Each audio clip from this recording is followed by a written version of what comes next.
What if the real cause of your overthinking is not stress, but the mind's relentless need to fill every empty space with noise? In this video, we reframe overthinking not as a flaw, but as a symptom of thinking too well. We explore how the Taoist concept of an empty mind offers a radical alternative to the constant mental chatter of modern life. This is not a hack. It is a 2,500-year-old strategy that neuroscience is just now catching up to. And you will leave with one concrete practice that takes 60 seconds and works in the middle of a work day. The problem, the mind that won't stop. You have been there. It is 3 a.m. and you are lying awake, replaying a conversation from Tuesday, rewriting an email you already sent, or rehearsing a confrontation that may never happen. The thoughts do not arrive like a flood. They arrive like a tap you cannot turn off, one drop at a time, each one carrying a tiny weight of something unfinished. By morning, the unfinished things have multiplied into a mental list that feels like evidence of a personal failure. You tell yourself you think too much, you tell yourself you need to get out of your head, and then you think about how to stop thinking, which is itself another thought. Here is what most self-help gets wrong. It treats overthinking like a character flaw, a lack of discipline, or a failure of positivity. The actual picture is more mechanical and less personal. In 2025, the American Psychiatric Association released its annual mental health poll, and the numbers are stark. 2/3 of Americans report feeling anxious about current events, and nearly half say they feel more anxious than they did the year before. This is not a collection of individual weak minds. It is a population-level pattern, which means the cause is probably not personal. It is structural, biological, and older than the civilization that finally named it. Neuroscience has a name for the mechanism. It is called the default mode network, a cluster of brain regions that activates whenever you are not focused on an external task. When you put down your phone, close your laptop, or try to sleep, the default mode network switches on and begins generating internally focused thought. Daydreaming, self-reflection, memory replay, and worst-case simulation all live here. In healthy operation, this network is creative and restorative. In overdrive, it becomes a loop. The 2019 meta-analysis, published in Social Cognitive and Affective Neuroscience, found a strong and consistent correlation between rumination and hyperactivity in this network. Your brain treats overthinking like problem-solving, but it is a trap. The problem is not that you are broken. The problem is that you are efficient. Evolution shaped a brain that simulates threats, replays social encounters, and searches for solutions even when none exist. In a world of predators and scarce resources, this was survival. In a world of inboxes and ambiguous text messages, it is exhaustion. The brain does not know the difference between a lion and a passive-aggressive Slack message. Both trigger the same simulation machinery, and the machinery does not come with an off switch. Now enter the Taoist diagnosis, written roughly 2,500 years ago by a man who may never have existed, watching an empire collapse from the inside. Lao Tzu described the mind as a muddy pond. Stir it with analysis, judgment, forced calm, or positive affirmations, and you make it murkier. The harder you try to think your way out of overthinking, the deeper you sink. This is not a metaphor about willpower. It is a precise observation about feedback loops, and modern neuroscience confirms it. The default mode network does not shut down when you fight it. It recruits more resources. You are caught in a paradox. The tool you use to solve problems has become the problem itself, and every attempt to solve the tool with the same tool only tightens the loop. You cannot think your way out of a thinking trap, any more than you can run your way out of exhaustion. The Taoists understood this with a clarity that is almost unsettling, because they arrived at it without brain scans, without clinical trials, and without the language of networks. They had something else.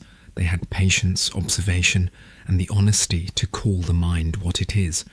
The honesty was this: The mind is not a vessel to be filled with better thoughts. It is a pond to be left alone. And the cure for overthinking is not more thinking, even if the new thinking wears the costume of self-improvement. The cure is older than the disease, and it begins with a concept that sounds like nothing until you see it working in your own life. Think about the last time you tried to calm down by analyzing why you were stressed. You named the trigger, traced the origin, assigned responsibility, and constructed a plan to prevent it next time. By the end of the process, you were more alert than when you started. The analysis had activated the same network that generated the stress. You did not solve the loop, you fed it. This is what Lao Tzu meant when he wrote that governing the mind with the mind only produces more confusion. The mind watching the mind is still the mind, and a pond observed by a stick is still a stirred pond. This is where the modern productivity conversation fails you. It tells you to journal your feelings, process your thoughts, and reframe your narratives. Each of these can be useful in specific contexts, but when applied to overthinking itself, they become subtle forms of the same forcing. You are still in the river, grabbing every leaf that floats past, still convinced that if you organize the leaves correctly, the current will stop. The current does not stop because you sorted the leaves. The current stops when you stop grabbing. But here is where the story gets stranger. The Taoists did not stop at the diagnosis. They mapped the cure with an accuracy that neuroscience is only now catching up to. Emptying the mind, the ancient diagnosis. The concept is called Shu, and it is usually translated as emptiness. This is a poor translation because emptiness in English sounds like absence, and Shu is not an absence. It is a fullness of a different kind, a state in which the mind is open and receptive rather than full of its own noise. Lao Tzu wrote, "Empty your mind, fill your belly."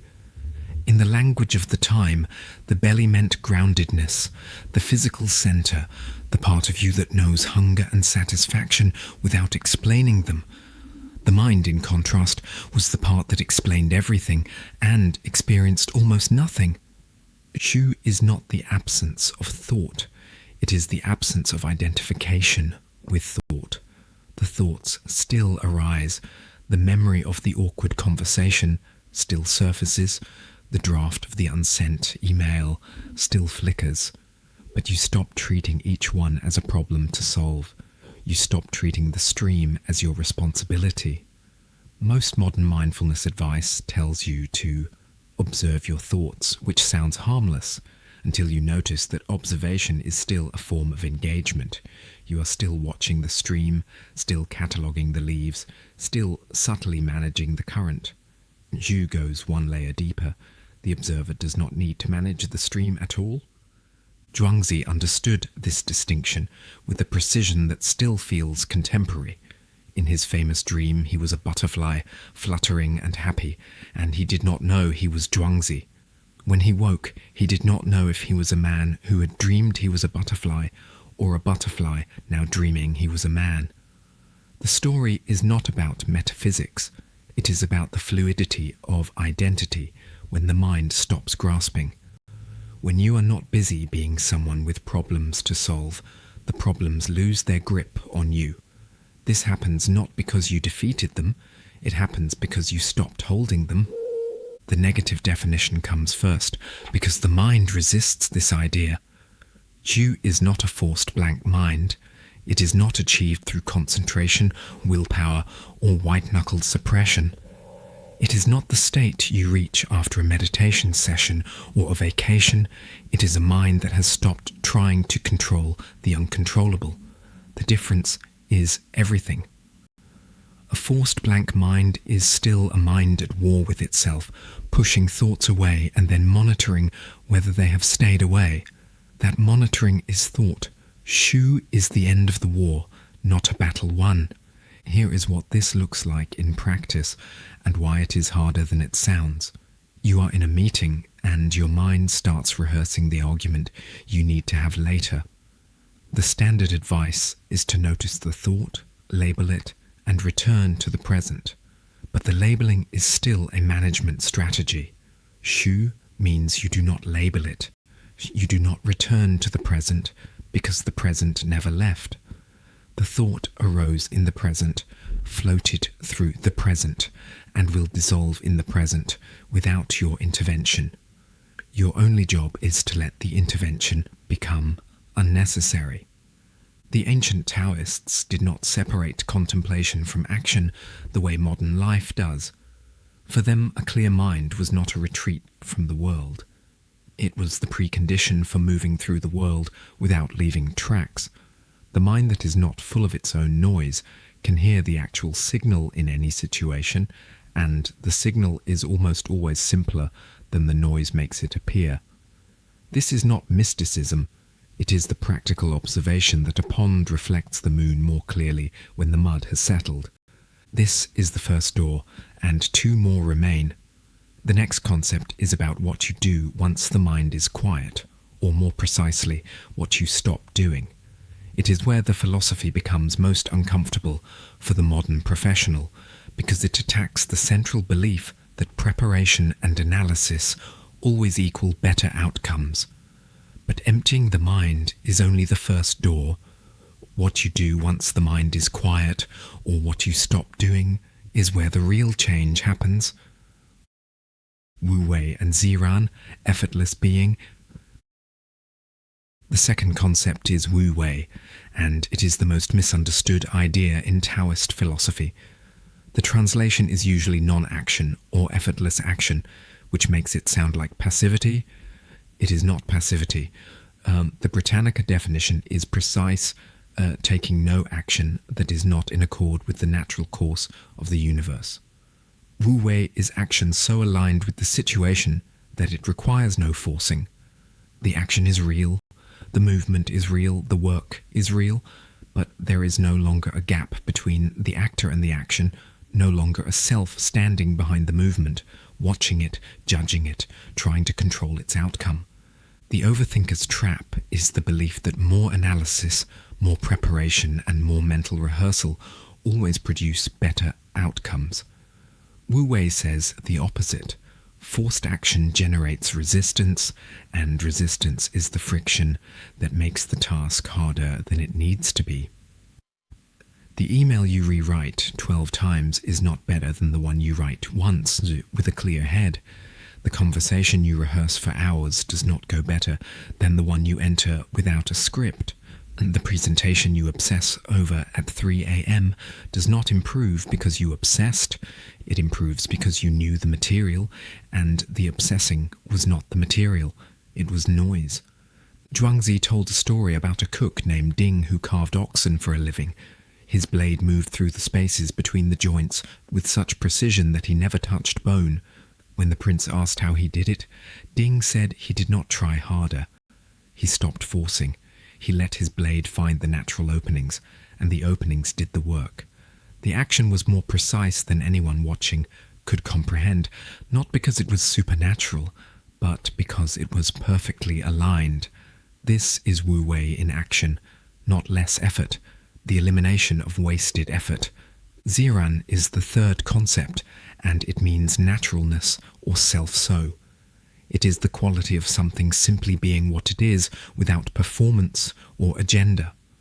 Applied to thought, Ziran means a thought arises and passes without being grabbed, interrogated or filed for later review. You do not need to process every insight. You do not need to capture every observation. The natural mind generates what it needs and releases what it does not, the same way a healthy body generates heat and releases it without a thermostat. The thought that needs to return will return. The one that does not will dissolve. The difference between Wu Wei and going with the flow is worth naming, because the modern phrase has lost its precision. Going with the flow suggests drifting, reacting, letting circumstances push you around. Wu Wei is active and precise. It is the elimination of wasted effort, not the absence of effort. The cook still carved the ox, the blade still cut. The work was harder in some ways because it required total attention and complete presence, but it was free from the exhausting overhead of second-guessing, strategizing, and mentally rehearsing outcomes that had not happened yet. This is where the idea becomes uncomfortable. If you are a high achiever, your identity is probably built on the belief that your success comes from thinking harder than other people. The late nights, the obsessive preparation, the mental rehearsals, these feel like evidence of commitment. Wu Wei asks a harder question. Are you committed to the outcome, or are you committed to the feeling of effort? The two are not the same, and in many cases they are inversely correlated. The more you rehearse a difficult conversation, the less present you are when it actually happens. The concepts are not separate techniques, they are stages of a single shift. Zhu empties the mind of its compulsion to manage every thought. Wu Wei removes the compulsion to force every action. Ziran lets what remains be natural, which means you no longer need to perform competence while being competent. Together they describe a person who thinks when thinking is useful, acts when action is clear, and rests when neither is needed. This is not a philosophy for monks. It is a philosophy for anyone who has noticed that the harder they push, the less clear things become. This is where most philosophy videos end. They hand you the concepts and leave you to figure out the practice. We are not doing that. Here is exactly what to do. The practice, 3 techniques. Technique 1 is called the muddy pond pause, and it comes directly from the Shu. When the thoughts start racing, do not engage with them. Do not journal. Do not breathe deeply while counting to 10. Do not reach for your phone, your pen, or any tool that promises to process the feeling. Stop all motion for 60 seconds. No input, no output, no attempt to fix anything. Sit or stand exactly where you are and let the mud settle by refusing to stir it. This is harder than it sounds because the urge to do something is the trap. The doing is what keeps the loop alive. The 60 seconds will feel like an hour. Your mind will offer you urgent reasons to resume motion. It will tell you that this is avoidance, that you are being lazy, that the problem needs attention, and you are failing to give it. These are the voices of the default mode network defending its territory. Do not argue with them. Arguing is motion. Simply remain still for the full 60 seconds, not because stillness solves the problem, but because stillness reveals that the problem is mostly noise. When the minute passes, the urgent thing is rarely as urgent as the noise claimed. Technique 2 is the Wu Wei decision filter. Before you take any action that was born from overthinking, ask one question. Am I acting from clarity, or am I acting from the anxiety of not having acted yet? This is a brutal filter, because most overthinking-driven action fails it. The rewritten email, the rehearsed conversation, the compulsive check-in, these are almost always born from the anxiety of inaction rather than the clarity of insight. If it is the second, do nothing. Wait 1 hour. The number of decisions that actually cannot wait 1 hour is vanishingly small. The waiting is not passive, it is strategic. In that hour, the default mode network will continue generating scenarios, and your job is to let them generate without following any of them. Most will self-resolve. The ones that remain after the hour are usually the real ones, and they arrive with a different quality. They feel heavier, but quieter. They do not rattle. The actions that come from them require fewer words, fewer justifications, and fewer follow-ups. This is how you tell the difference between clarity and noise. Noise demands immediate action. Clarity can wait. Technique 3 is the Ziran check-in, and you do it 3 times a day. Ask one question: what am I performing right now? This is not the same as asking what you are doing. You might be writing an email, making dinner, or listening to a colleague. The doing is surface. The performance is the layer beneath it, the persona of the competent professional, the careful parent, the responsible friend, the person who has everything under control. Name the performance, then let it drop for 30 seconds. Do not replace it with another performance. Simply let it drop. The thought that arises after the performance drops is usually the real one. It is often smaller, simpler, and more direct than the performance made it seem. The performance needed the problem to be complex, because complex problems justify complex performances. The real thought does not need justification. It just needs to be heard, and then it usually dissolves or resolves on its own. This is Ziran in practice. The natural state is not something you achieve. It is what remains when the performances stop. Here is the summary framework, and it is not a morning routine. It is an interrupt protocol for the moment overthinking starts. Empty the mind, which means stop identifying with every thought as if it were a problem to solve. Act without forcing, which means run every action through the clarity filter before you take it. Let what remains be natural, which means drop the performance and listen to what is left. The whole protocol takes under 2 minutes. It requires no special space, no equipment, and no app. It works in a cubicle, a car, or a kitchen. These techniques are designed for a corporate or high-stress environment because that is where overthinking does the most damage.